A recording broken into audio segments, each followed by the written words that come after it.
My name is Lee Elias. I'm a father, author, entrepreneur, coach, and professional speaker from Philadelphia, Pennsylvania.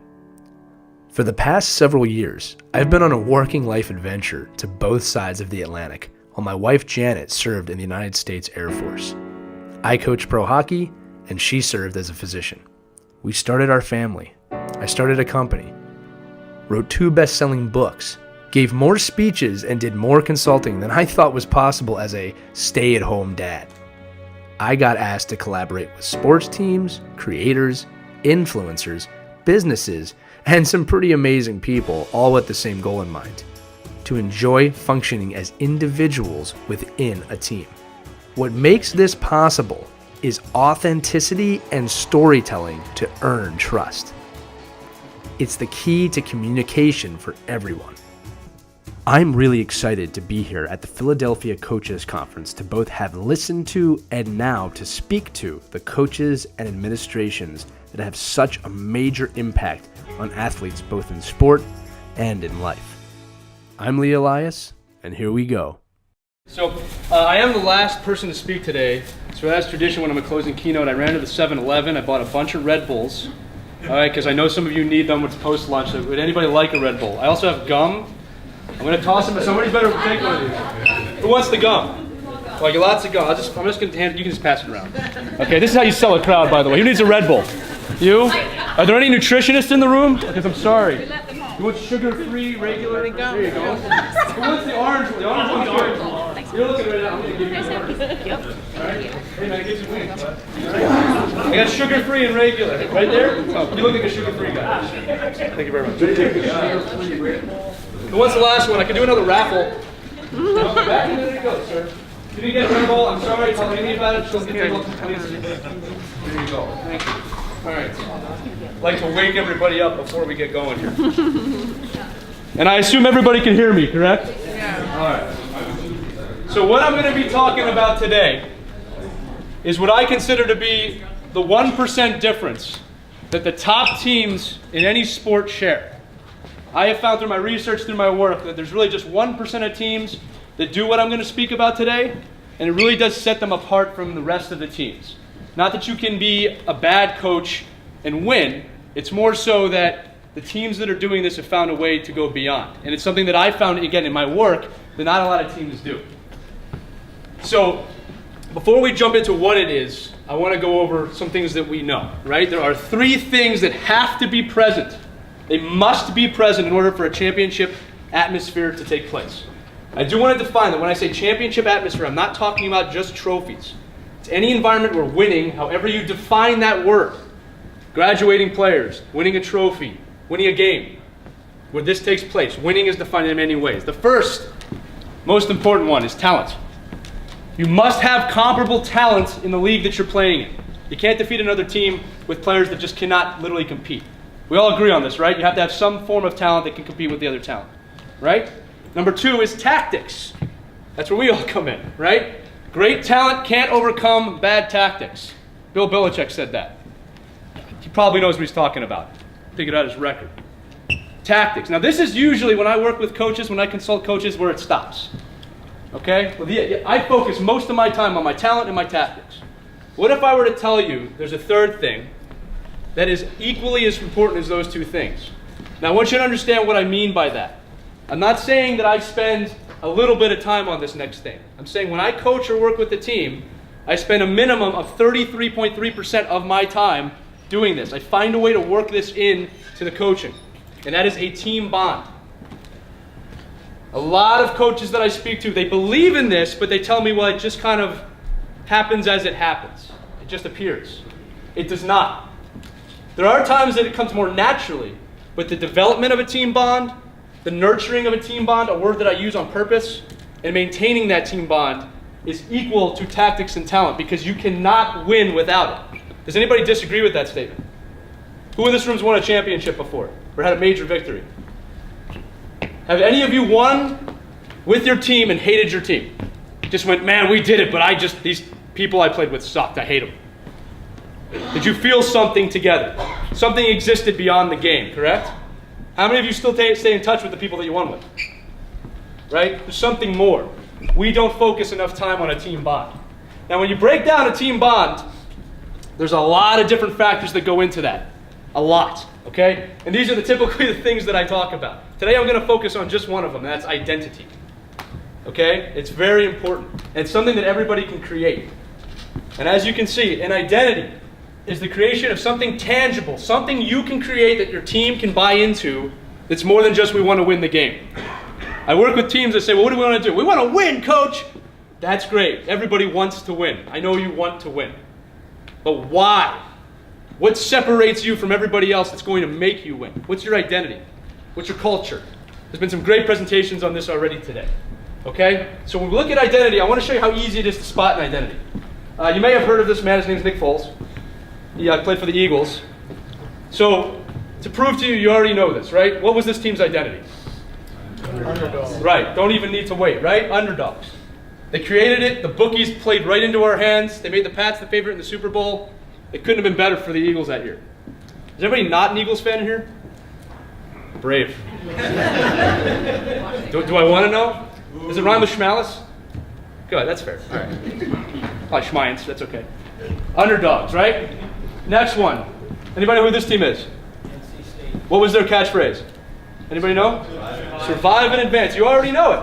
ESPN did a really great documentary on this in Jimmy V. And what it was, they got to the tournament. They were not anywhere near the best team. Survive and advance. And they rallied around it. They won another game. Survive and advance. Now you can make an argument that every team feels this way, but it probably originated more with them. This coach is the person that made that possible. That was their identity. We will survive and advance. And they won. They won the tournament. Now these athletes, what do they represent? Yes. USA. These athletes, it's clear in each picture what they're playing for. Their country. It's probably the ultimate identity. All right? And you'll find out later in the presentation that geographical identity is very important. Playing for the United States. So it's everywhere. There's identities everywhere, and they're different. Every team you coach, year to year, has a new identity. If you had the same team of the same players, multiple years, every year it's a new team, new identity. Now you're probably wondering why there's a lot of pictures of Tom Brady on the wall here, because I love this montage here. Thoughts on Tom Brady withstanding. We have now 6. I've done this slide before, I only had 5 before. We have 6 different pictures all around the same moment when he was handed the Lombardi Trophy. And each one of these tells a different story. 2002, I was drafted 6 millionth overall and I've won a Super Bowl. I can't believe it. This is wonderful. 2004, they say the second one's the hardest to win and we did it. We're real. 2005, man, we are a dynasty. Look at the look on his face. That's not the look of shock. That's the look of accomplishment. We've now become legendary within the game. 2015, man, I'm getting old, but we did it again. Right? We thought he was old. Now, what is unique about 17? Does anybody remember what happened in 2017? Huh? It wasn't just a comeback. What happened that season to the Patriots? Deflategate. He was suspended. Does anybody remember what their actual, their nickname was? What they were on? Good. There's not a lot of Patriots fans in here. That's good. They call it the Revenge Tour. This is Tom Brady screaming, I hate Roger Goodell! And I won the Super Bowl again. This is passion. Think about this. All the same moment. All right? Identity. Last one. This is actually one of my favorite ones. It's just pure accomplishment. He's with his daughter. Right? I'm what, 41? 42? You sure? We'll find out. Dr. Beer said that he was making crime the day before. He was what? I love this. This is an interactive presentation, so I appreciate that. That's just joy. That's him playing for something beyond himself that his kids can watch now. They weren't there at the first one. There's clear identities in every season. This proves that whether you like Tom Brady or not, that team identifies through something every year. And this is probably the greatest dynasty in modern sports. We have to respect that, no matter how they did it. So identity is everywhere we look. Okay? So when you look at identity, there's really 2 types of it. There's organizational identity and there's team identity. And they break down into subcategories. So when you look at organizational identity, this is anything that encompasses your player's experience within a location, a group. It's kind of everything externally, the locker room, that makes them who they are. Okay? And it's a very important thing to focus on. And you can do this with your teams. I'm going to show you a few videos today. This video is going to show you a team that we all know that's very successful, but they didn't start that way. And this video shows you where they started. In 1959, this tiny Wisconsin hamlet had suffered through 11 straight losing seasons. The unknown assistant from the New York Giants found fan interest high, but team morale low. The golden boy, Paul Hornung, had been a Heisman Trophy winner at Notre Dame, but as a quarterback did not have the look of a pro. The other quarterback, Bart Starr, was insecure, and the fullback was a smallish, straight-ahead runner named Jim Taylor. This squad had the look of losers, and that's what they had been in 1958, 11 times in 12 games. Lombardi's rebuilding plan was as blunt and direct as the man himself. I like the running game. It takes a great deal more to put a running game together than it does to put a passing game together. I think everybody has to work as a team in order to make a successful running game. I personally like the run. I think the running game is really what football is all about. And also, it makes you a little bit hard-nosed. The more you run, the more hard-nosed you are. Hard-nosed was a perfect description of Jim Taylor.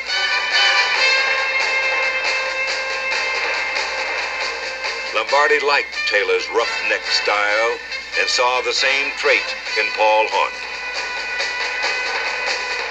Hornung quickly became an ex-quarterback as Lombardi teamed him in the backfield with Taylor to create a ground attack that would pave a tough road to the top. That first season, the Packers went 7-5. But Lombardi was determined to drive them even higher. All the time, regardless of what game it is or anything else. You play like champions every minute out there. Go get them.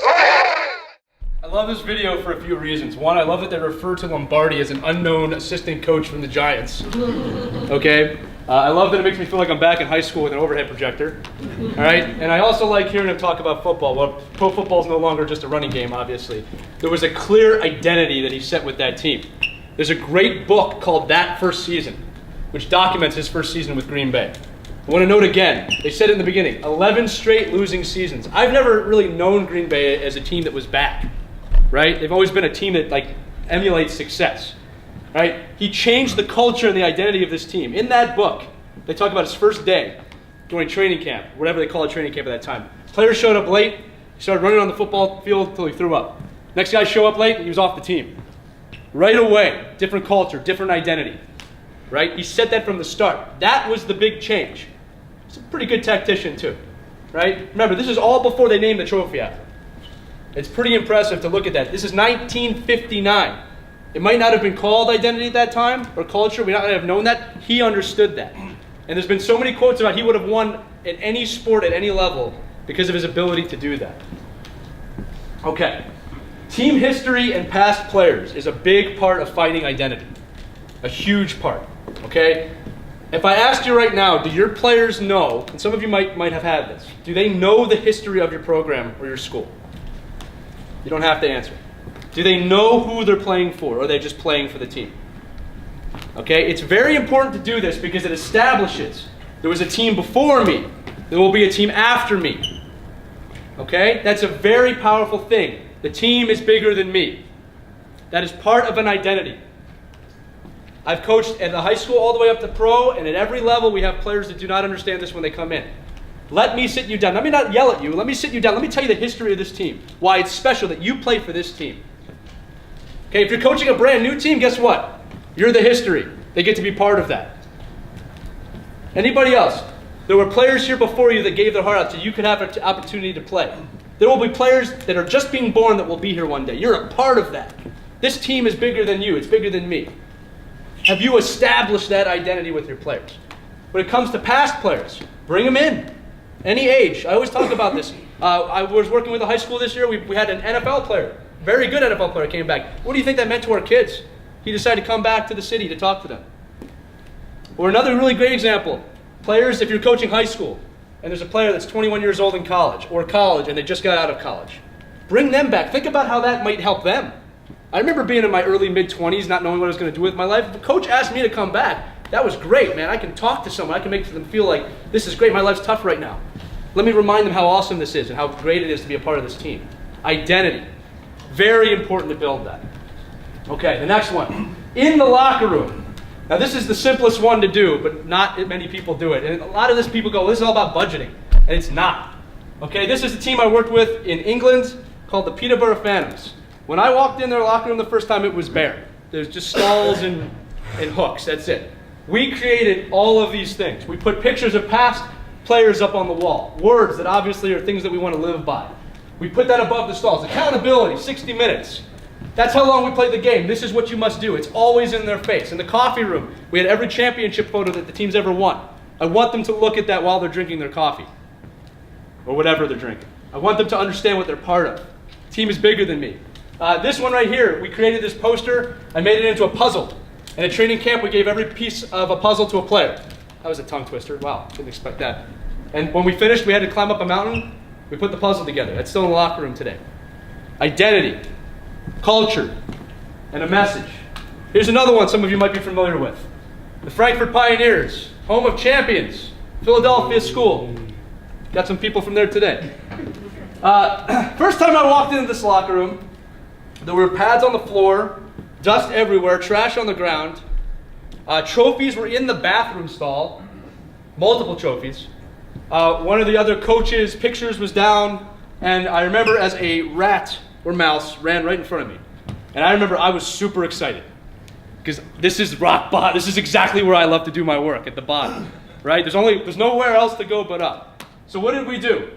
We got the students together. We got the athletes together. He said, guess who's going to redo this locker room? You, because you're going to have ownership over it. We took that locker room, we put carpeting down. All right, we swept the floors, we cleaned it up, we made it a home. We gave them a purpose, we gave them an identity. This is the training room before and the training room after. Which one would you rather play in? Which one of these says professionalism to you? Right? Which one of these says I'm worth something? I play for someone.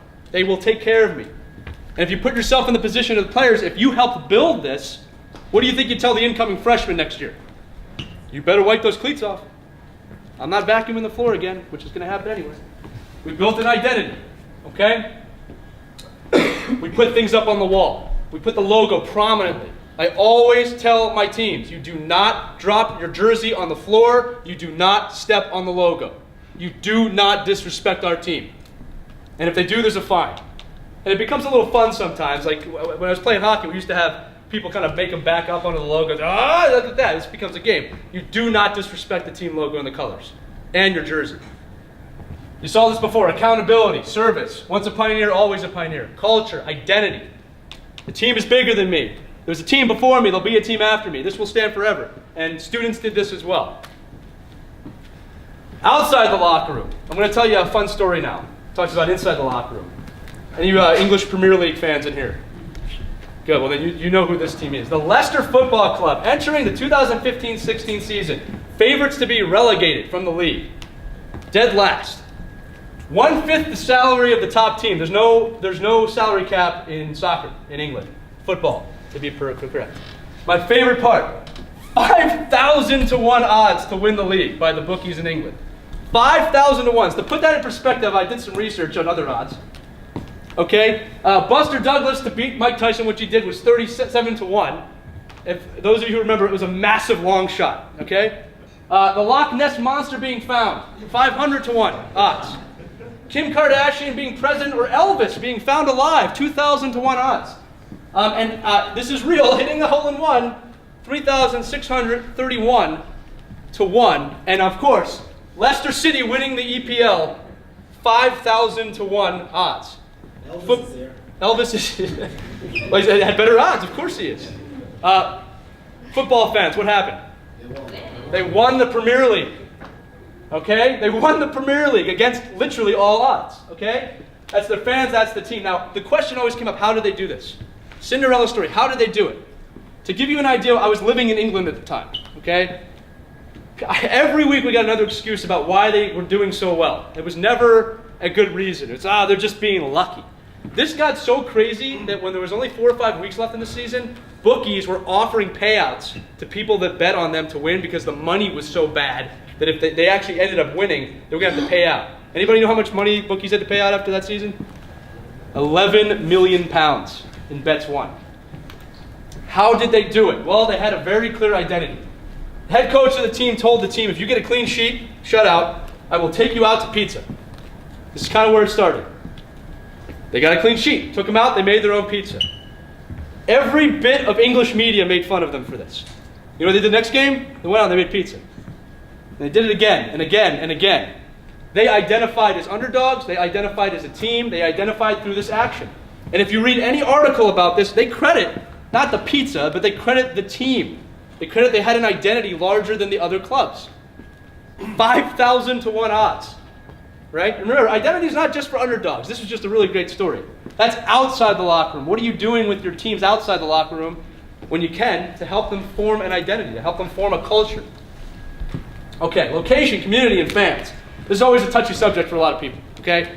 First thing I'll say is this, location. We all represent some place. This is actually easiest at the youth and high school levels. You represent a school or a town. You get to college, it's an area, a city. Right? You get to pro, another city. It could be a state. And obviously, if you get to the national level, it's your country.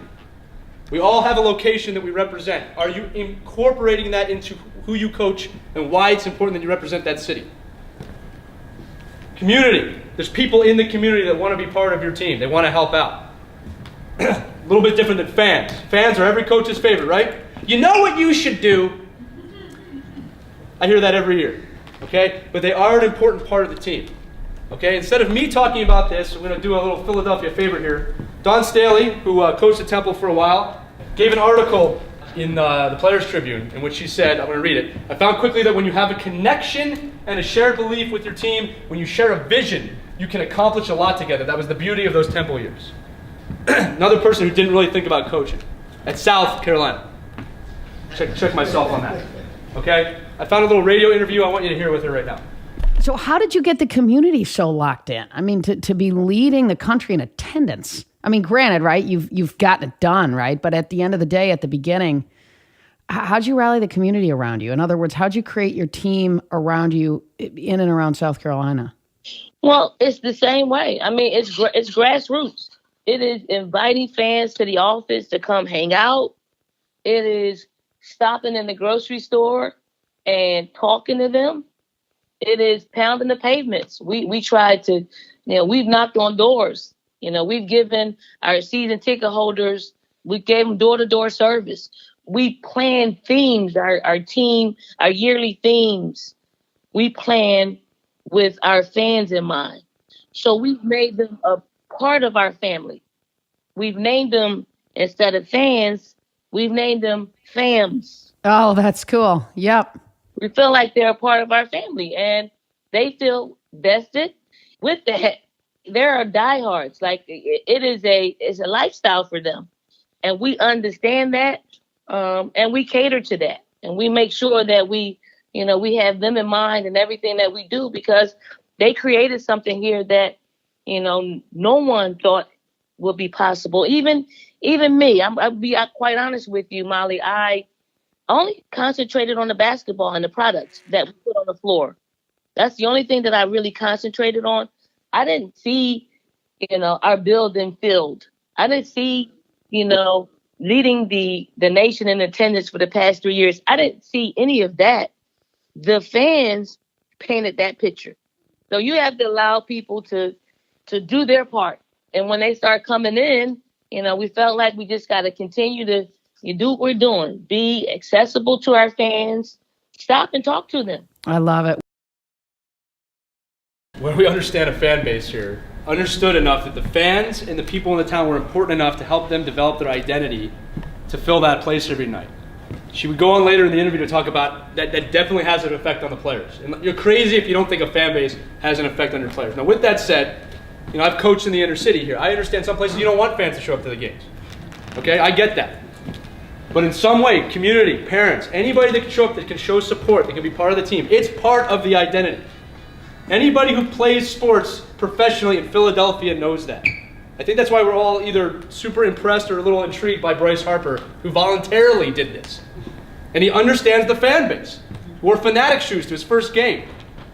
He understood that was a major part of his success. He got booed for the first time. Anybody know what he said? I'd boo me too. Guy gets it. Hopefully we're talking about him in 13 years with a lot of championships, or else it's going to turn around on him big time. But anyway, the point is this. Fans are part of your identity. Enable someone. This doesn't have to be you as a head coach. Enable someone to help you with that. Very important. Okay. The second half of this is not half of the presentation. The second half of identity is team identity. So again, we were talking about organizational, which is geographical, everything surrounding the team. What about inside the locker room? Equally as important, team identity. And again, this is something that you all agree on together that's going to make you go to the next level internally. This is probably the greatest story ever told in terms of sports underdogs in the 20th century. Disney made a movie about it called Miracle. How many of you are familiar with the 1980 Olympic team, just out of curiosity? Okay, thank you. Sometimes I speak people I've never heard of this team, if you can believe that. I'm going to play a video here about this team. I have to give a little context. So in 1980, in 1979, leading up to that, the Soviet Union hockey team, the Red Army team, was the greatest hockey team in the world. They are still the greatest hockey team in the world, statistically, of all time. The 1980 Olympic U.S. men's team was a bunch of college kids. It was said one time that the thought of them winning would have been like equivalent to the Phillies beating the Eagles at football. That's the odds that were stacked against them. It was impossible. And here comes Herb Brooks, someone who's been a major inspiration to me, his work. And he did something with this team to establish maybe the greatest example of identity I've ever seen. The rivalry between the University of Minnesota and Boston University was one of the fiercest in all of college hockey, and regional tensions between many of the new teammates ran high. As much as I was a Boston hockey player and I had pride in my roots as a Boston hockey player, I had an enemy, and my enemy was the University of Minnesota. There was a huge difference, I think, between the guys from out east and the guys from out west. You know, they'd come in with their fancy clothes and talking trash, and there's us guys, you know, we're just kind of, you know, got a little bit different outlook on everything. The Boston guys, you know, we thought we were pretty savvy, and, you know, there were guys that didn't lock their doors or left their wallets out in plain sight. We thought, you know, these guys are a bunch of hicks from the cow pastures. I wanted to blur the boundaries of our country, build a we and an us and ourselves as opposed to an I, me, myself. Our spirit was going to be a big asset, and you can't have that type of thing if you have pockets of individuals and if there's not those team building exercises throughout the year. Starting in August of '79, Brooks began employing his main team building exercise, beginning a rugged 6-month pre-Olympic training program with a strategy. To bond them as a team, his players needed one common enemy, him. Herb always liked that, where it would be you against him. You know, he was the bad guy. He liked being in that bad guy role. I remember when he told us, I'll be a coach, but I won't be a friend. And I'm like, wow, this is going to be a long year. Herbie threw compliments around like manhole covers. He quoted in the paper that I had $1 million set of legs and a 10-cent fart for a brain. He'd give you that glare and that look, and it's like, oh my God, what did I do wrong now? I can honestly say that there was no sense of regionalism on that team. There was a sense of Herbieism. Before a game against Norway, a team they would have to face at the Olympics, he issued a challenge. I said, guys, we're going to have to play the Norwegians in qualifications. So we do it tonight. We send a message right now. But playing flat and uninspired hockey, the U.S. could only muster a 3-3 tie, and Brooks was furious. As we went to get off the ice, Herbie ran from the bench down to the gate and said, stay out on the ice. Steam's coming out of his ears. He's so hot that we had tied Norway, which was the weakest team we had played over there. If that's all we can do is tie the Norway national team 3-3, and you think you're going to go to the Olympics and be successful, you got another guest coming. He's standing there with his suit on, and he makes us all get behind the net and on the goal line, and he starts blowing his whistle. And we did what are called Herbies, which are blue line back, red line back, far blue line back, all the way down and back. 2 or 3 of those would be tiring. Blue line back, red line back, blue line back, down and back. 10 or 12 of them would be excessive. And we did them for about 45 minutes to an hour. The rink attendant turned the lights off on us, and we still skated in the dark. In the dark, he's screaming at us. Booming voice around this empty arena, you know. It was pretty intense. The message went out right then. They're not going to play the game like that and disgrace their abilities or our collective efforts. No one knows exactly how many Herbies were done that night, but to the players, it was a turning point. And that moment probably had more to do with us gelling as a team, feeling like we were a group, a family, We looked at each other and said, basically he can do anything he wants to us. He's not going to break us. What's amazing about this team to me and this story is a few things. One is Herb Brooks, who I've studied immensely, was not known as that type of coach when he coached at the University of Minnesota, where he won a lot of national championships. You could look at a Team USA and say, well, the identity's easy. You're playing for the USA. He still understood he had to develop it beyond that. He said it in the documentary, I have to blur the boundaries of our country. And he did one of the most courageous things I think a coach can do, which is separated himself completely from his team as someone they could go to. He had people there for that. He assigned other people there for that. And he made himself the enemy so that they could combine and bond around that. All right? An identity was set. This inspired me so much throughout my coaching years. The first practice I ever ran as a coach, I was 22 and the head coach of a university team. I went on the ice and I took the pucks off the ice and I told my team, we are not going to use pucks. We are going to skate 3 20-minute periods until we get to 60 minutes. Because I want you to understand what it means to skate for a full 60 minutes. I want this team to understand and have an identity that you know what it means to play a full game because nobody else has to do this. And that was me setting the tone. The crazy thing about that team was halfway through the season, we were having a lull, like often happens in sports. And my captains, we had built up so much accountability. My captains came to me and said, we have to do that practice again. Now, I was shocked because it's not fun. People were throwing up. All right, it wasn't a good. I said, you want me to do this again? Yeah, we identify with that practice. I was shocked, and I ran it again. And you know what? We started winning again really quickly. All right, they took it upon themselves. There's a great book called The Boys of Winter that documents this team, and the ending of it was something that really touched me. Herb Brooks wrote a letter to the team after 1980, and essentially, aside from the congratulations, he wrote to them, there has never been a team that I've wanted to be closer with than this team, but I could not do it because we had to do this in order to win. And it almost broke my heart in a way, thinking about the sacrifice he had to make. But he was willing to do that because he understood that developing an identity, a culture, a team bond was just as important as the tactics. And they had tons of tactics, tons. So the question I'm going to leave you with here, what are you doing to do this on your team? There's a lot of things you or your assistants or people in the program can do to start building this identity. I spend 33% of my time minimum. I could make an argument that the other two don't even matter if the team bond's not there. I spend a lot of time. I go and work with teams. I consult them on this because it must exist, no matter what your definition of winning is. How are you going to do this with your team? It's extremely important. Create an identity that's worth buying into. They have to buy in. Some quick tips on that. Are you sitting down with your team before the season and interviewing them one-on-one? What motivates you as a player?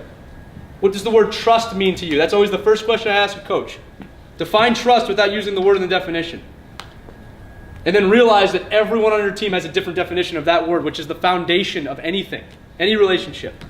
Second question I ask a coach. Do you know what motivates each individual player on your team? 95% of the time, no. My follow-up, well, how do you motivate them? How can you motivate them if you don't know what motivates them? Don't make the mistake of thinking what motivated me is going to motivate them. Then we start building culture. We start building identity. Sit down with your team. What kind of team are we going to be this year? Some coaches want to volunteer that to their team, and I'm not saying that's wrong. But wouldn't you rather your athletes have an ownership over that? That they tell you what type of team they're going to be? We're going to be ferocious. We're going to be relentless. Let's write it down on a piece of paper and live up to it. That's your team. They decided that. What is our goal this year? Are we going to win the title? 15 games, whatever it is. What is the goal that you as the players want to accomplish this season? What's our identity?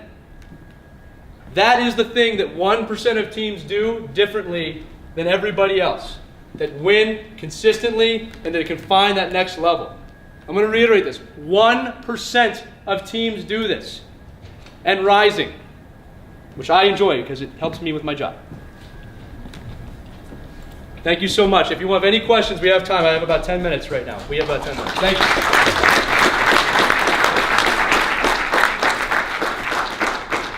Well, you all just want to get out of here, right? I understand.